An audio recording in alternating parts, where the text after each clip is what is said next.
하루 10분 디지털 경제 뉴스 디지털투데이 데일리픽입니다.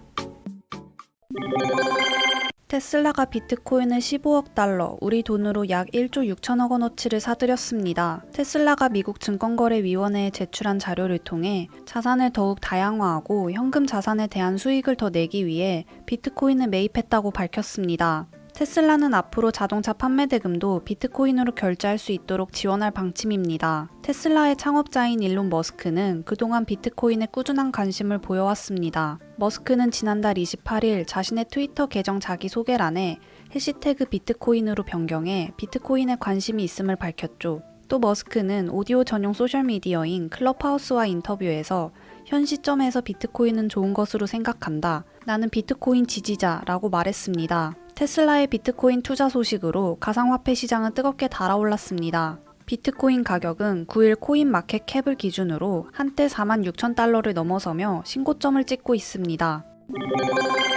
카카오가 2020년 연간 매출이 전년 대비 35% 늘어난 4조 1,567억 원을 기록했다고 밝혔습니다. 연간 영업이익은 전년 대비 121% 증가한 4,560억 원으로 영업이익률은 11%로 집계됐습니다. 카카오의 2020년 4분기 플랫폼 부문 매출은 전분기 대비 19% 증가, 전년 동기 대비 48% 증가한 6,570억 원으로 집계됐습니다. 카카오톡 비즈 매출은 전분기 대비 27%, 전년 동기 대비 63% 증가한 3,603억 원입니다. 신사업 부문 매출은 카카오 모빌리티 택시 플랫폼 사업의 매출 확대 및 카카오페이의 결제 거래액과 금융 서비스 확대로 전분기 대비 17%, 전년 동기 대비 97% 증가한 1,740억 원입니다. 컨텐츠 부문 매출은 전분기 대비 6% 증가, 전년 동기 대비 43% 증가한 5,781억 원을 기록했습니다. 유료 콘텐츠 매출은 전분기 대비 10% 늘어났습니다. 게임 컨텐츠 매출은 전분기 대비 6% 감소, 전년 동기 대비 33% 성장한 1,408억 원을 달성했습니다. 애플의 댄 리치오 애플 하드웨어 엔지니어링 담당 수석 부사장이 맡은 새로운 비밀 프로젝트가 애플카가 아닌 가상현실 및 증강현실을 구현할 수 있는 VR 헤드셋 개발인 것으로 파악됐습니다. 1998년 애플에 입사한 댄 리치오 수석 부사장은 그동안 1세대 아이맥 개발부터 시작해 아이폰 12, M1 맥북, 에어팟 맥스 등 애플의 혁신 제품 개발을 이끌어온 하드웨어 엔지니어입니다. 특히 혁신과 기술, 디자인의 융합을 중시하는 애플의 설계 철학을 충실히 이끌어온 인물로 평가되고 있죠. 댄 리치오는 애플 VR 헤드셋 개발 전체를 총괄하고 있으며 관련 개발에는 약 1,000명의 개발자와 디자이너가 투입된 것으로 알려졌습니다. 외신들은 애플 VR 헤드셋이 단순한 소형 웨어러블 디스플레이가 아닌 고성능 컴퓨팅 장치가 결합된 하이엔드 제품이 될 것이라고 전했습니다. 최신 M1 프로세서와 라이다가 포함된 12개 이상의 카메라 센서와 2개의 8K 디스플레이, 시선 추적 기능 등 첨단 기술이 들어갈 예정입니다. 애플 VR 헤드셋은 오늘 2022년 출시 예정이며 시판 가격은 3,000달러 수준으로 매우 고가로 알려졌습니다.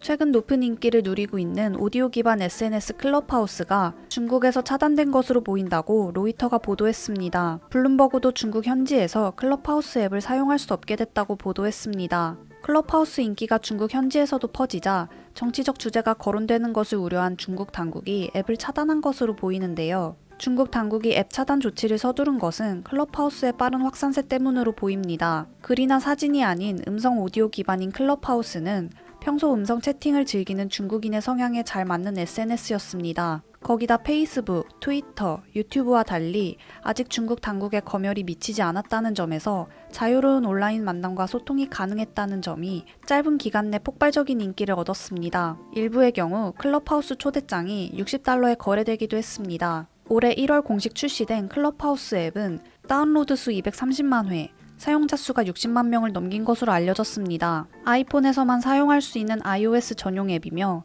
초대장이 있어야 서비스 입장이 가능합니다. 클럽하우스는 현재 일론 머스크 테슬라 CEO, 블라드 테네브 로빈후드 CEO, 마크 저커버그 페이스북 CEO 등 빅테크 유명 인사들이 대거 참여하는 등 인기몰이에 나서고 있습니다. 최근 일본 기업이 반도체 산업에서 몸집을 키우고 있습니다.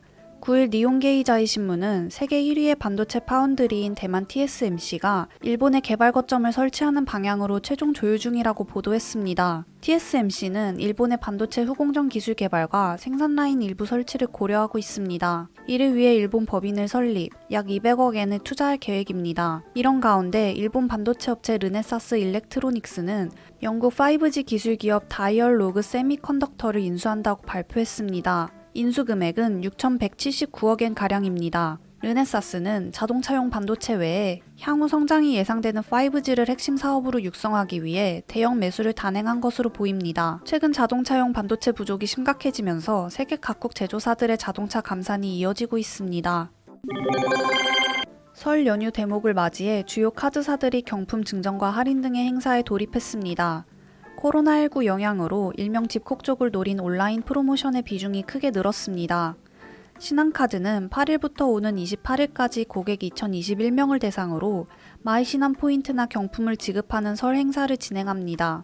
이 기간 동안 배달앱과 온라인 동영상 스트리밍 서비스를 10만원 넘게 이용하면 500명을 추첨해 2210포인트를 지급하죠. 배달의 민족, 요기요 등 배달앱 11개와 넷플릭스, 왓챠, 유튜브 프리미엄 등 스트리밍 서비스가 대상입니다. 하나카드는 이달 한 달 동안 국내 프리미엄 쇼핑 플랫폼인 캐치패션과 함께 캐시백 행사를 진행합니다. 하나비자카드로 상품 결제 시 18%의 캐시백을, 하나카드로 결제 시 16%의 캐시백을 받을 수 있습니다. BC카드도 새벽 배송 서비스인 마켓컬리에서 11일까지 7만원 넘게 결제한 고객에 한해 3,000원 행사를 진행합니다. 삼성카드는 이마트에서 설 행사 선물 세트를 구입할 경우 최대 40%까지 현장 할인을 제공하는 행사를 오는 12일까지 진행 중입니다.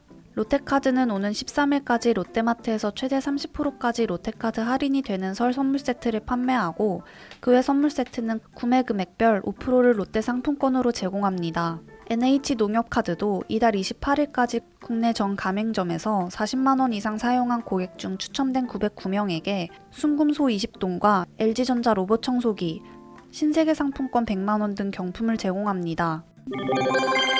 정부가 부동산 중개 수수료 요율 개선을 추진합니다. 국민권익위원회의 권고에 따라 국토부는 자체 연구 용역을 통해 6에서 7월까지는 수수료율 개편을 마무리한다는 방침입니다.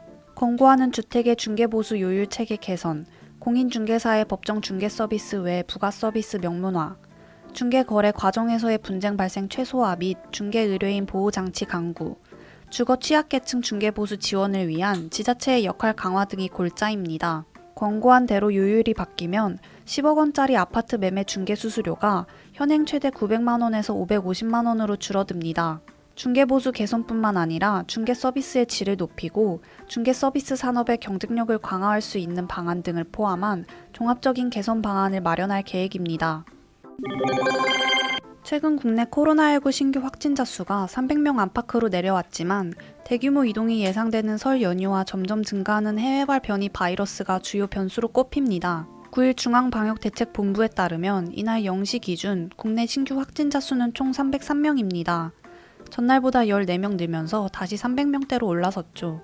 방역당국은 설 연휴를 고비로 코로나19가 수도권에서 지방으로, 지방에서 다시 수도권으로 퍼지며 재확산할 가능성의 우려를 나타내면서 연일 고향 방문 및 여행 자제를 당부했습니다. 이런 가운데 변이 바이러스의 확산 상황도 심상치 않습니다. 9일 기준으로 누적 변이 감염자는 54명입니다.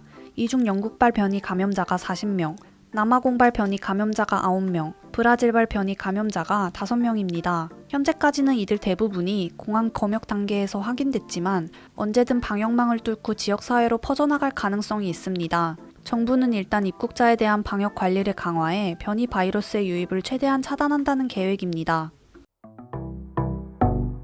행복한 하루 디지털투데이였습니다.